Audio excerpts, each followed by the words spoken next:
ख़वातीन और हज़रात, अमेज़न का शुमार दुनिया के टॉप ऑनलाइन रिटेल प्लेटफॉर्म्स में होता है। अमेज़न से शॉपिंग करना कई लोगों के लिए एक एडिक्शन बन चुका है। देखें, सीधी बात है, अमेज़न प्रोडक्ट्स और सर्विसेज इतनी शानदार ऑफर करता है कि सब उसके दीवाने हैं। Easy shopping, same day delivery, आसान रिटर्न पॉलिसी वगैरह वगैरह सब अमेज़न की क्वालिटीज हैं। लेकिन अगर हम ये कहें कि अमेज़न फिजा में कार्बन के इखराज का भी मुर्तकिब है, कार्बन के इखराज का मतलब फिजाई आलूदगी और इससे जुड़े क्लाइमेट चेंज से है, तो चलिए आज आपको एक्सप्लेन करते हैं कि अमेज़न की जानिब से कार्बन का बढ़ता हुआ इखराज हमारे माहौल के लिए कितना नुकसानदेह है। लेकिन हम आपके लिए फायदेमंद कंटेंट ही बनाते हैं, तो आप सब्सक्राइब करके हमें भी फायदा पहुंचाइए। दोस्तों, अमेज़न ने अपनी सस्टेनेबिलिटी रिपोर्ट जारी की है, जिसके मुताबिक साल 2021 के दौरान अमेज़न की जानिब से कार्बन के इखराज में 18% इजाफा हुआ है। बहुत हैरानकुन बात है, लेकिन क्या सिर्फ अमेज़न ही इसका जिम्मेदार है? आइए इसको जानने की कोशिश करते हैं। 2021 में वर्ल्ड वाइड $470 बिलियन की ऑनलाइन सेल और 15 लाख एम्प्लॉयज के साथ अमेज़न दुनिया का सबसे बड़ा ऑनलाइन रिटेलर है। मगर इसके साथ ये भी है कि अमेज़न का बिजनेस दुनिया भर में 71.54 मिलियन मैट्रिक टन कार्बन फिजा में खारिज करने का सबब बना। ये कार्बन डाइऑक्साइड इतनी है जो गैस पर चलने वाले 180 पावर प्लांट सालाना खारिज करते हैं,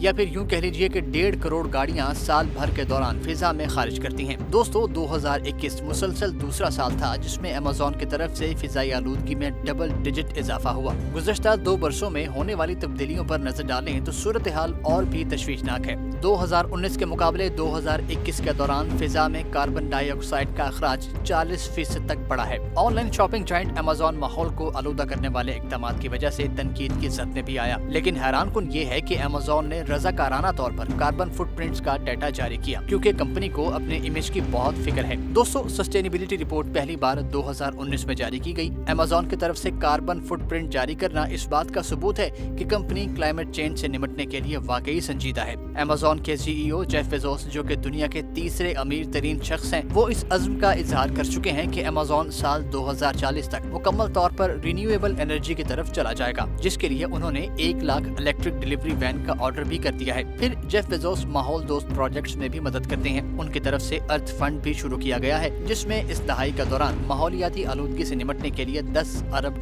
खर्च किए जाएंगे। दोस्तों, लेकिन वापस किए जाने वाले सामान और ना बिकने वाले स्टॉक को तल्फ कर देना यानी जला देना माहौल के लिए बहुत नुकसानदेह है। मगर यहाँ सिर्फ अमेज़न को कसूरवार नहीं कहा जा सकता, हम यानी कंज्यूमर्स भी इसके जिम्मेदार हैं। अब देखें, जैसे वबा के दौरान ऑनलाइन शॉपिंग का सिलसिला बहुत तेजी से बढ़ा और गुज़श्ता बरसों में इससे बचना बहुत ही मुश्किल रहा। इसका मतलब हरगिज ये नहीं कि ऑनलाइन शॉपिंग कोई गलत चीज है। जैसा हमने शुरू में बताया कि अमेज़न पर कोई चीज ऑर्डर करना इंतहाई आसान है, उसी दिन डिलीवरी भी शानदार चीज है, और फिर किसी चीज को वापस करना कुछ मुश्किल नहीं। यही चीजें सारिफिन को ज्यादा शॉपिंग पर मजबूर करती हैं। इसके साथ अमेज़न की एडवर्टाइजिंग भी बहुत लाजवाब है। उनका एडवर्टाइजिंग सिस्टम ऐसी चीजें रिकमेंड करता है जिससे हम वो चीजें भी खरीद लेते हैं जिनकी हमें सिरे से कोई जरूरत ही नहीं होती। फिर जब चीजों की वापसी होती है तो उसमें कई मिलियन लीटर फ्यूल भी लगता है, जो कि बहुत ही खौफनाक है। तो यहाँ बतौर कंज्यूमर हमें भी माहौल दोस्त अंदाज में अमल करना होगा, जिसकी शुरुआत हम कम खरीदारी से कर सकते हैं, क्योंकि अमेज़न जो आसानी देता है उसकी कीमत कोई तो चुकाता है ना, और वो है हमारा माहौल, जिसको बचाना बहुत ही जरूरी है। तो क्या आप भी अमेज़न पर बहुत ज्यादा शॉपिंग करते हैं या फिर ऑनलाइन शॉपिंग से गुरेज करते हैं? अपनी राय हमें कमेंट्स में दीजिए। इस वीडियो को लाइक और शेयर कीजिए। देखते रहिए एक्सप्लेनर उर्दू।